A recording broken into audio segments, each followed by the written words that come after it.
സാമൂഹിക മാധ്യമങ്ങളിലെ ഉള്ളടക്കം നിയന്ത്രിക്കാൻ കേന്ദ്ര സർക്കാർ കൊണ്ടുവരുന്ന നിയമ ഭേദഗതി രാജ്യത്തെ ഡിജിറ്റൽ ഏകാധിപത്യത്തിലേക്ക് നയിക്കുമോ എന്ന ചോദ്യം വളരെ ശക്തമായി ഉയർന്നുകൊണ്ടിരിക്കുകയാണ്. ഇലക്ട്രോണിക്സ് ആൻഡ് ഇൻഫർമേഷൻ ടെക്നോളജി മന്ത്രാലയം IT റൂൾസിൻ്റെ 2ാം ഘട്ട ഭേദഗതിയുടെ കരട് പ്രസിദ്ധീകരിച്ചതോടെയാണ് ഇത്തരത്തിൽ ആശങ്കകൾ ശക്തമായത്. കരട് നിയമങ്ങൾ പ്രസിദ്ധീകരിക്കപ്പെട്ടതോടെ ഇന്റർനെറ്റ് ഫ്രീഡം ഫൗണ്ടേഷൻ ഉൾപ്പെടെയുള്ള പല സംഘടനകളും പൊതുജനങ്ങളും പ്രതിഷേധങ്ങൾ അറിയിച്ചിരുന്നു. ഭേദഗതി നിയമങ്ങൾ സോഷ്യൽ മീഡിയയിലുള്ള അഭിപ്രായ സ്വാതന്ത്ര്യത്തെ പൂർണ്ണമായും ഇല്ലാതാക്കുന്നതാണെന്നാണ് പ്രതിഷേധിക്കുന്നവരുടെ പക്ഷം. പുതിയ ഭേദഗതികളെ ഡിജിറ്റൽ ഏകാധിപത്യം എന്നാണ് ഇന്റർനെറ്റ് ഫ്രീഡം ഫൗണ്ടേഷൻ വിളിച്ചത്. Information technology intermediary guide lines and digital media ethics code second amendment rules 2026 എന്ന പേരുള്ള പുതിയ ഭേദഗതിയുമായി ബന്ധപ്പെട്ട് ഏപ്രിൽ 14 വരെ പൊതുജനങ്ങൾക്ക് അഭിപ്രായങ്ങൾ അറിയിക്കാം. നിലവിൽ ഭേദഗതി നിയമങ്ങൾക്കെതിരെ എതിർപ്പുകൾ ഉയർന്ന സാഹചര്യത്തിൽ എന്താണ് പുതിയ IT ഭേദഗതി നിയമങ്ങൾ?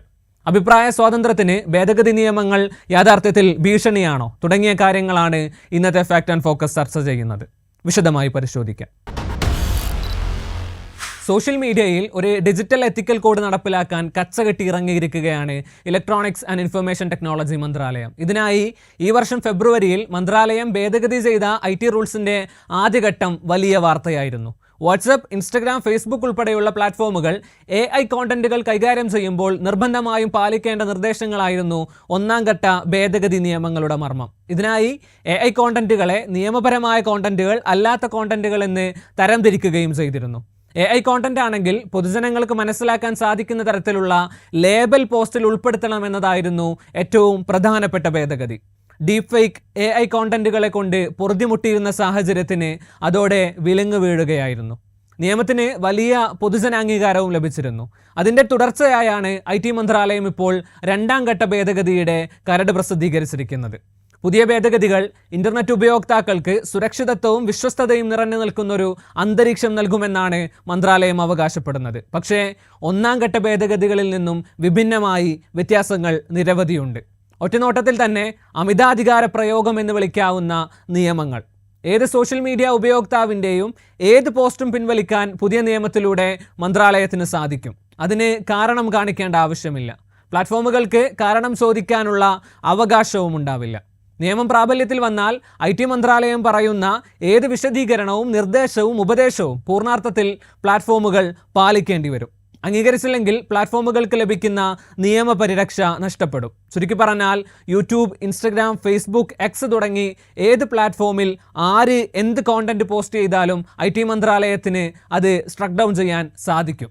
അതിന് കാരണം പറയേണ്ടതില്ല, കൂടുതൽ വിശദീകരിക്കേണ്ടതില്ല, മറ്റൊന്നും തന്നെ വേണ്ട. ഭേദഗതി നിയമത്തിലെ പ്രധാന റൂൾസ് ഏതൊക്കെയാണെന്ന് പരിശോധിക്കാം. റൂൾ 3 IT മന്ത്രാലയം പുറത്തുവിടുന്ന ഏത് വിശദീകരണവും നിർദ്ദേശവും ഉപദേശവും പൂർണ്ണാർത്ഥത്തിൽ പ്ലാറ്റ്ഫോമുകൾ പാലിക്കേണ്ടതിനെക്കുറിച്ച് പറയുന്നത്. റൂൾ 8 പ്രകാരം ബ്രോഡ്കാസ്റ്റിംഗ് മന്ത്രാലയത്തിൻ്റെ മേൽനോട്ട സംവിധാനത്തിന് കീഴിൽ ഇന്റർമീഡിയറികളായ പ്ലാറ്റ്ഫോമുകൾ മാത്രമല്ലാതെ എല്ലാ ഉപയോക്താക്കളും ഇനി ഉൾപ്പെടും. റൂൾ 14 പ്രകാരം കംപ്ലൈൻറ്റ് എന്ന പദം മാറ്റി മാറ്റർ എന്ന പദമാണ് ഉൾപ്പെടുത്തിയിരിക്കുന്നത്. അഥവാ എന്തെങ്കിലും പരാതി ലഭിച്ചുള്ള അന്വേഷണങ്ങളുടെയോ നടപടിക്രമങ്ങളുടെയോ ഭാഗമായി മാത്രമല്ല, ഏതടിസ്ഥാനത്തിലും പോസ്റ്റുകൾ പിൻവലിക്കാൻ ഇനി മുതൽ ആവശ്യപ്പെടാം. ബ്രോഡ്കാസ്റ്റിംഗ് മന്ത്രാലയം നിർദ്ദേശിക്കുന്ന ഏത് വിഷയവും മാറ്ററായി കണക്കാക്കുകയും ചെയ്യും. പ്രധാന നിയമങ്ങൾ പരിശോധിക്കുമ്പോൾ തന്നെ കാര്യങ്ങൾ വളരെ വ്യക്തമാണ്. റൂൾസ് പ്രാബല്യത്തിൽ വരുന്നതോടെ IT ബ്രോഡ്കാസ്റ്റിംഗ് മന്ത്രാലയങ്ങൾക്ക് അവർക്ക് സ്ട്രക്ക് ഡൗൺ ചെയ്യണമെന്ന് തോന്നുന്ന ഏത് പോസ്റ്റും ഏത് പ്ലാറ്റ്ഫോമുകളിൽ നിന്നും ഒഴിവാക്കാൻ പറയാം. ഏത് കോണ്ടന്റ് ക്രിയേറ്ററുടെയും ഇൻഫ്ലുവൻസറുടെയും പോസ്റ്റുകൾക്ക് വിലങ്ങിടാം. അതിന് മതിയാകുന്ന റൂളുകൾ കരടിൽ ആവോളമുണ്ട്. അത് അഭിപ്രായ ആവിഷ്കാര സ്വാതന്ത്ര്യത്തിന് മേലുള്ള പൂർണ്ണാധികാരമായി മാറുകയാണ്. നമ്മുടെ ഭരണഘടനാ പ്രകാരം അഭിപ്രായ സ്വാതന്ത്ര്യം അബ്സല്യൂട്ടായ ഒന്നല്ല, അതിന് കൃത്യമായ നിയന്ത്രണങ്ങളുണ്ട്, സത്യം തന്നെ. പക്ഷേ ഈ ഭേദഗതി നിയമങ്ങൾ നിർണയിക്കപ്പെട്ട പരിധിക്കുള്ളിൽ നിൽക്കുന്ന അഭിപ്രായങ്ങളെയും ആവിഷ്കാരങ്ങളെയും പോലും കത്തിവെക്കാൻ മാത്രം വിശാല അധികാരമുള്ളവയാണ്. അത് ഒരു ജനാധിപത്യ രാജ്യത്തിൽ അംഗീകരിക്കാൻ കഴിയുമോ എന്ന ചോദ്യമാണ് വിമർശകർ ഉന്നയിക്കുന്നത്. സമീപകാലത്ത് ശ്രീ നരേന്ദ്രമോദിയെ വിമർശിക്കുകയും പരിഹസിക്കുകയും ചെയ്യുന്ന പല പോസ്റ്റുകളും സ്ട്രക്ക് ഡൗൺ ചെയ്യാൻ IT മന്ത്രാലയം നോട്ടീസ് അയച്ചത് വലിയ വാർത്തയായിരുന്നു. പുതിയ ഭേദഗതി നിയമങ്ങളെ അതിലേക്ക് കൂടി ചേർത്ത് വായിക്കേണ്ടതുണ്ട്. പ്രധാനമന്ത്രിയും സർക്കാരും ഭരണഘടനാപരമായി വിമർശങ്ങൾക്ക് പുറത്തു നിൽക്കുന്ന പദവിയും സംവിധാനവുമല്ല. ആരോഗ്യകരമായ രീതിയിൽ വിമർശിക്കാനുള്ള അവകാശവും സ്വാതന്ത്ര്യവും തീർച്ചയായും ഈ നാട്ടിലെ എല്ലാ ജനങ്ങൾക്കുമുണ്ട്.